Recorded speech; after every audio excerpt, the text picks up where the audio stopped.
Hey internets, this is Sunday, day 3 of our Blizzard of 2013 dig out. As you can see, we've dug out our cars so we can get into them and we can see out the windows.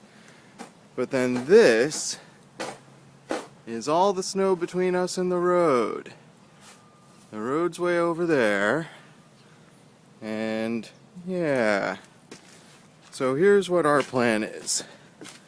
Our neighbors have dug out an area behind our road here.